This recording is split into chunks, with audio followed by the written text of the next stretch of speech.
고통이 오래되거나 기도 응답이 더디면 신자들은 종종 하나님을 의심하죠.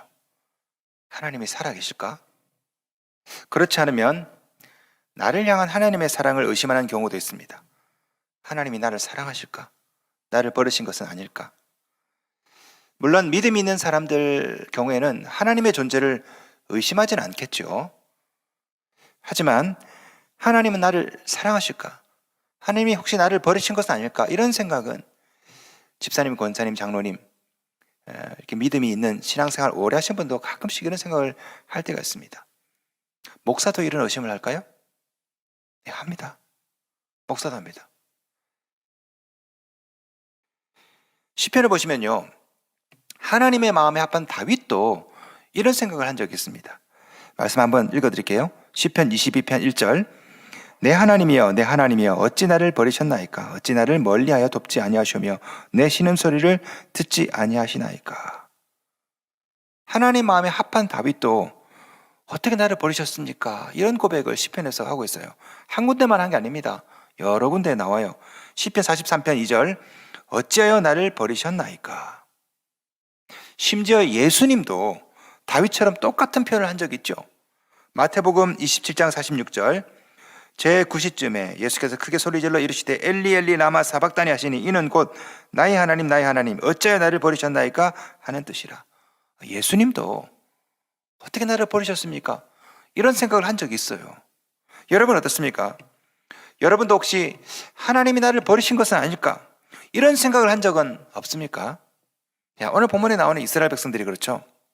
이스라엘 백성들이 남유다가 망했습니다. 북이스라엘은 벌써 망했고 남유다가 망했어요. 바벨론 포로로 끌려갑니다.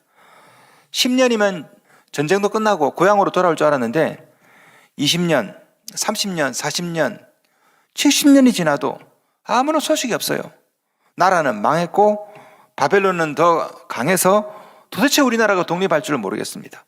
그러다 보니까 점점 이런 생각이 들어요. 하나님이 계실까? 하나님이 우리 민족을 사랑하실까? 하나님께서 우리 이 이스라엘 백성들을 버리신 것은 아닐까? 자연스럽게 이런 생각이 드는 거죠. 49장 14절 봅시다. 오직 시온이 이르기를 여호와께서 나를 버리시며 주께서 나를 잊으셨다 하였거니와. 이 구절을 현대어 성경으로 읽어드리겠습니다.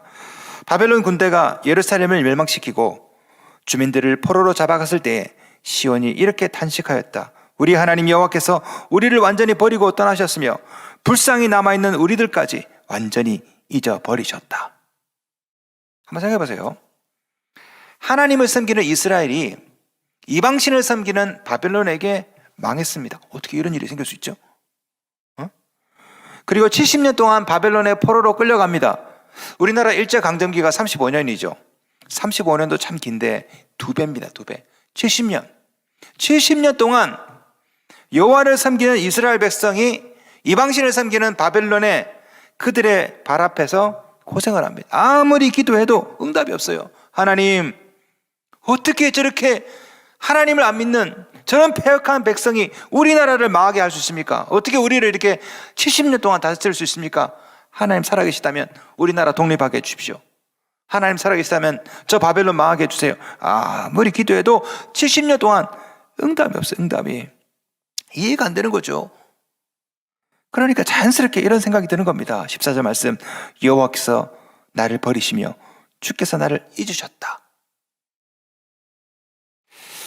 자신이 지지하지 않는 윤석열 후보가 대통령에 당선되자 많은 목사님들이 성도로부터 그런 문자를 받은 적이 있습니다.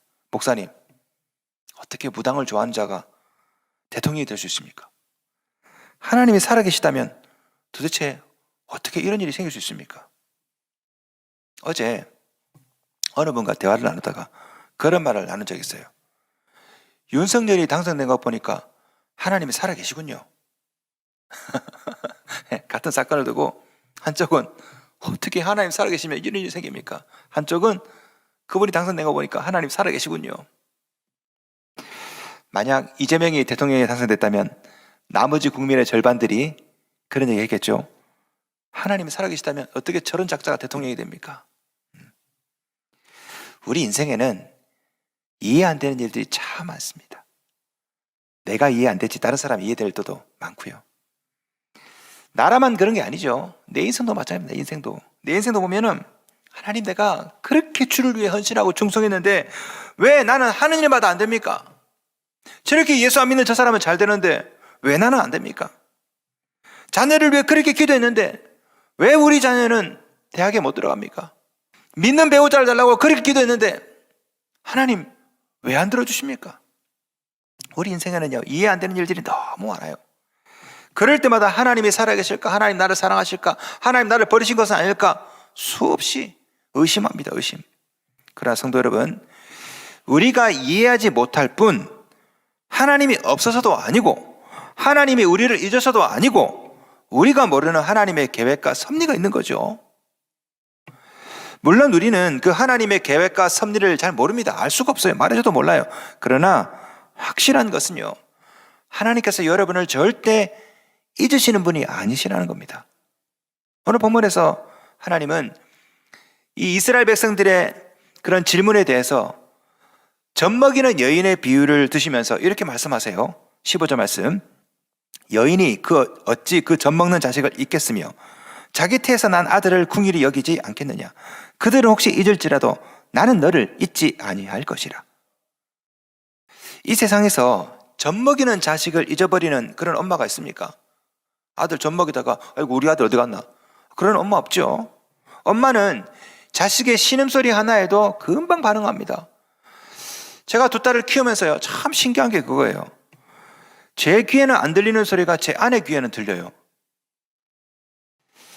사실 제 아내가 좀 사고정기가 있어요. 불러도 잘 못 알아듣고 근데 희한하게도요, 어린 딸이 소리를 내면 금방 알아듣습니다. 교회에서 옛날에 제가 미국에서 전도사하고 부교육자 생활할 때 교회에서 이제 막 일을 하고 있으면은 제 아내가 갑자기 주일날 예빈이 온다. 얼른 뛰어가봐요. 울고 있어 진짜. 내 귀에는 안 들리는데 제 아내 귀에는 막 들려요. 그 참 신기하더라고. 그게 젖먹이는 엄마의 마음이죠.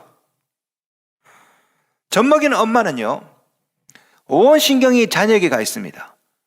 남편은 몰라, 아빠는 몰라. 근데 엄마는 알아. 애가 앵 울면 금방 알아요. 금방. 하나님은 그 비유를 드시는 겁니다. 이사야 선지자를 통해서 지금 내 마음이 그렇다는 것입니다. 네가 조금만 울어도 나는 안다.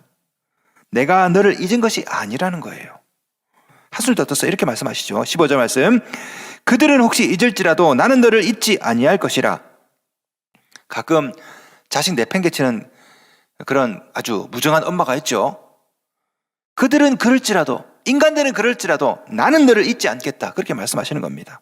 성도 여러분, 하나님은 여러분을 사랑하십니다. 결코 버리지 않으십니다. 사람들은 버릴지라도 하나님은 여러분을 버리지 않으세요. 심지어 하나님은 이렇게까지 말씀하십니다. 16절 말씀. 내가 너를 내 손바닥에 새겼고, 하나님께서 여러분의 이름을 손바닥에 새기셨대요. 고대 근동에서 가끔씩 노예들은 주인의 이름을 어깨나 가슴이나 손바닥에 이렇게 새기곤 했답니다. 누구 노예인지 종인지 분명히 하기 위해서. 우리나라에도 이런 낙인 같은 제도가 있었죠. 여러분 드라마 추노 기억나십니까? 그 추노에 보시면은 이마나 가슴에다가 노자 빗자를 썼어요. 실제로 이런 일이 있었습니다. 우리나라 영조 때 이제 이런 제도가 폐지되었는데요.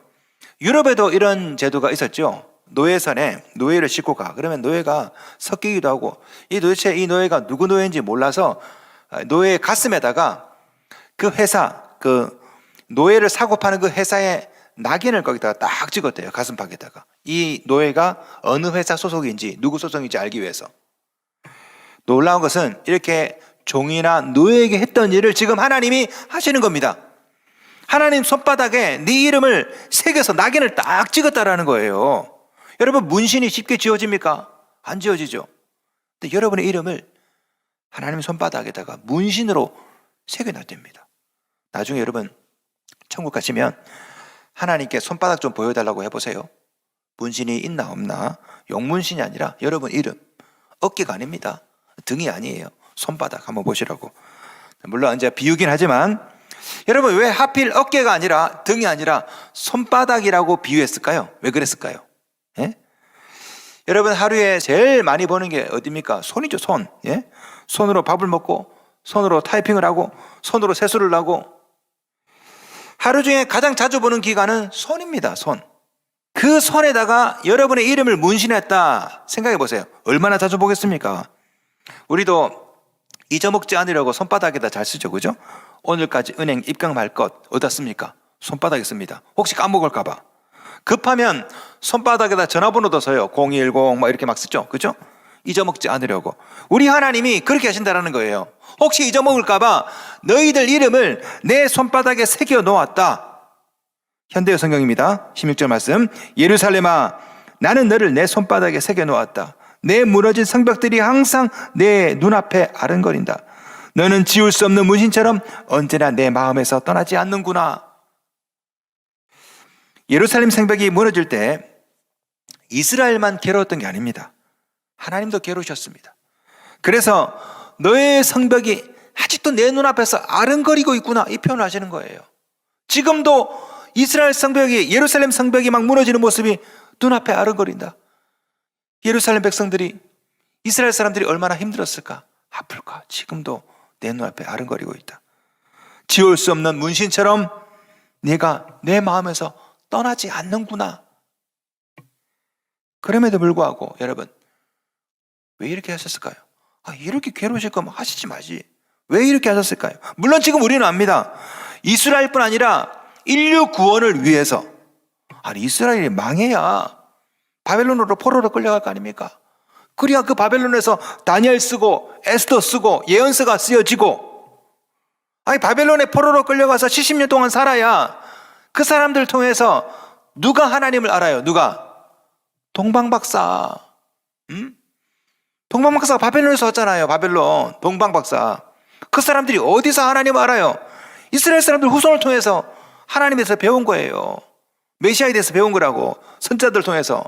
그래서 나중에 예수님 태어나실 때 그 사람들이 오지 않습니까? 선물 들고. 이 유대인들이 망해야 됩니다.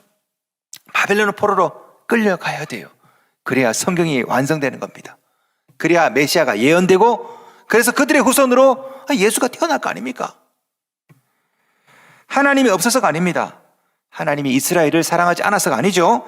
다 그만한 이유가 있어서 나라는 망했고 70년 동안 바벨론의 포로로 끌려간 거예요. 이 사실을 알려줘도 몰라. 알려줘도 이거 어떻게 알아요, 그 사람들이? 지금 여러분이 고통당하고 어려움을 겪더라도 하나님이 여러분을 사랑하지 않아서가 아니죠. 능력이 없어서도 아닙니다. 거기에는 다 그만한 이유가 있는 거예요. 단지 우리가 이해하지 못할 뿐이지. 엄마가 어린아이에게 쓴 약을 먹입니다. 아기는 그것을 이해하지 못하죠. 엄마가 왜 이렇게 쓴 약을 나에게 먹이나? 혹시 엄마가 나를 사랑하지 않는 것은 아닐까? 엄마가 친엄마가 아닌 것은 아닐까? 나를 버리시려고 그러나? 이해가 안 되니까 우는 겁니다. 이해가 안 되니까, 엄마가 이해가 안 되니까. 사실은 엄마가 아이를 사랑하지 않아서가 아니죠. 버리려고 작정해서가 아닙니다. 어린아이 지금 열을 떨어뜨려야 애가 살 거 아닙니까? 이 약을 먹여야 애가 건강하게 클 거 아니에요. 단지 애는 이해 안 되니까 우는 거죠. 그 모습 보면서 엄마는 가슴이 아프지만 우리 아기 얼마나 쓸까? 아이고 쓰겠다, 내가 먹어도 쓰겠다 하지만 어쩔 수 없어요. 먹여야 살아요. 먹여야. 성도 여러분, 역사가 멈춘 것이 아닙니다. 어디선가 역사는 막 만들어지고 있어요. 그죠? 너무 괴로워할 필요가 없습니다. 다 하나님의 섭리와 계획이 있는 거예요. 그럼에도 불구하고 지금 당장 우리가 어려운 거 어떡합니까? 지금 당장 이해가 안 되는 거 어떻게 해요? 모르겠다. 왜 하나님이 이렇게 하셨나? 왜 하나님은 보고만 계시나? 왜 당장 하나님 그 계획을, 섭리를 좀 알려주시면 안 됩니까? 꿈에라도 나타나서 내가 이렇게 하는 이유는 이렇게 하는 것 때문에 그렇지롱. 꿈에 알려주면 얼마나 좋겠어요. 여러분, 도저히 이해가 안 될 때 우리는 어떻게 해야 될까요? 오늘 두 가지만 말씀드릴게요. 첫째, 약속의 말씀을 붙잡고 사는 겁니다. 이해가 안 되는 일이 생길 때 약속의 말씀을. 우리는 앞날을 정확히 모릅니다. 하나님의 계획과 섭리도 몰라요. 도대체 하나님이 무슨 생각을 하셔서 나에게 이런 고통을 내려주시나? 우리는 이해를 못합니다. 사실은 말해줘도 모르죠. 말해줘도 몰라요. 대신에 성경에는 약속들이 참 많이 나옵니다. 그 어떤 상황에도 내가 너와 함께 해주마. 네 인생, 네 앞으로 이런 일이 일어날 텐데 이걸 말해줘도 모른다니까. 그걸 말해주려면 성경이 얼마나 두꺼워야 되겠습니까? 그러나 대신에 네가 이해 안 되는 일이 생기더라도 내가 너와 함께하마. 우리 오늘 본문 17절 말씀 봅시다. 내 자녀들은 빨리 걸으며 너를 헐며 너를 황폐하게 하던 자들은 너를 떠나가리라. 여기 보시면 황폐하던 자들, 바벨론을 말합니다. 바벨론. 지금은 비록 답답해도 바벨론, 너를 황폐하게 하던 자들은 결국 너를 떠나갈 것이다. 그 중간과정은 자세히 알려주지 않습니다. 그러나 결과는 알려줘요. 결과는 마지막엔 다 떠나갈 것이다. 현대어 성경입니다. 너를 허물고 압제하던 바벨론 군대와 지배자들은 영영 내게서 떠날 것이다. 왜 나라가 망했는지, 포로 생활은 도대체 언제쯤 끝날지 하나님은 알려주지 않습니다. 하지만 그렇더라도 포로 생활은 반드시 끝나간다. 바벨론은 반드시 망할 것이다. 우리 하나님께서 이 이스라엘 백성들에게 이 말씀 해주는 거예요. 이해가 안 되더라도 이 약속을 붙잡고 인내하며 살아라. 하나님이 그 말씀 하시는 겁니다. 이사야 선지자를 통해서. 바로 여기에 고난을 견디는 비결이 있습니다. 이해가 안 되는 고난을 견디는 비결이 있어요. 고난은 이해해야만 견딜 수 있는 것이 아닙니다. 고난은 약속을 붙잡아야 견딜 수 있는 거예요. 사랑하는 남녀가 있습니다. 사랑하는 남자가 중동에 2년 동안 파견 근무를 갑니다.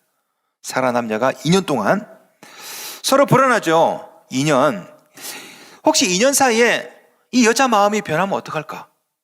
여자가 말합니다. 내가 당신이 돌아올 때까지 2년 동안 기다릴게요. 나 기다릴 수 있어요. 남자 마음이 불안해요. 왜? 나같이 잘생긴 사람이 나타나면 어떡하려고? 남자 마음이 막 불안합니다. 그럴 때 뭐랍니까? 약속이죠. 약속. 반지를 줍니다. 청혼을 합니다. 2년 뒤에 중동 파견 근무가 끝나면 2년 뒤에 우리 결혼하자. 약속의 증표로 반지를 끼워주죠. 다 갔다 올게. 2년만 꼭 기다려줘. 자, 그러면 2년 동안 이 여자가 뭘 합니까?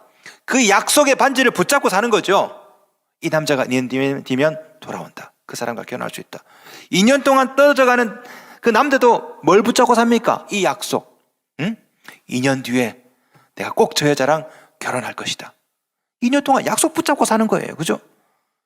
하나님의 사랑도 마찬가지입니다. 성경 곳곳에 하나님께서 우리를 버리지 않는다, 사랑한다, 내 손바닥에 새겼다, 얼마나 많은 약속들이 나옵니까? 이 약속을 붙잡고 사는 겁니다. 이해가 안 되어도, 이해가 안 되는 일들이 막 많아도 우리는 하나님의 약속의 말씀을 계속 붙잡고 살아요. 그 약속이 담겨있는 책이 뭡니까? 성경이죠. 성경. 구약은 옛 약속, 신약은 새로운 약속, 성경은 약속입니다. 약속. 우리는 그 약속을 붙잡고 사는 겁니다. 성경에 얼마나 많은 약속들이 나옵니까? 이사야 41장 10절. 두려워하지 말라, 내가 너와 함께함이라. 놀라지 말라, 나는 내 하나님이 됨이라. 내가 너를 굳세게 하리라. 참으로 너를 도와주리라. 참으로 나의 오른손으로 너를 붙들리라. 약속이죠. 약속. 약속 붙잡고 사는 거예요. 오늘 본문도 보세요. 15절. 그들은 혹시 잊을지라도 나는 너를 잊지 아니할 것이라. 16절. 내가 너를 내 손바닥에 새겼고. 이런 약속들을 붙잡고 사는 겁니다. 이해하려고 하지 마세요. 약속 붙잡고 사는 거예요. 말해줘도 모른다니까.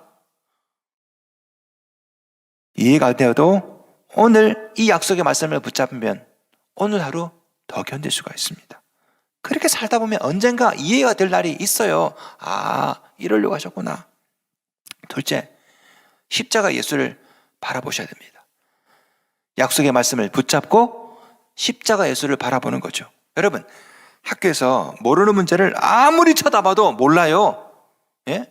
문제는 문제고 보기는 보기고 아무리 쳐다봐도 모른다고. 이걸 이해하려고 애를 쓰면 안 됩니다. 어떻게 됩니까? 고개를 들어서 선생님을 바라봐야 되죠. 선생님, 나 질문이 있어요. 선생님에게 가야 됩니다. 문제를 봐서는 답이 안 나와요. 선생님을 바라봐야 돼. 우리 인생에도 내가 풀 수 없는 문제들이 있어요. 아무리 쳐다봐도 못 풉니다. 이해가 안 돼요. 그럴 때 어떻게 됩니까? 고개를 들고 십자가 예수를 바라봐야 되죠. 예수님.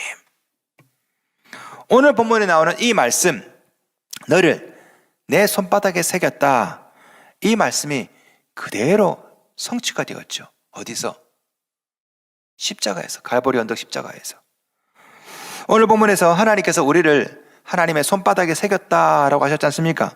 나중에 하나님이 인간이 되셔서 오셨습니다. 그리고 십자가에 매달리시고 그 손바닥에 대못이 박힌다고요. 지금도 예수님 손바닥에는 흔적이 남아 있습니다. 못자국이. 찬송가 456장 아시죠?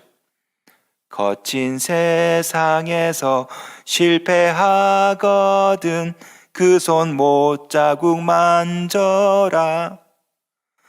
고된 일 하다가 힘을 얻으리 그 손 못자국 만져라. 그 손 못자국 만져라. 그 손 못자국 만져라.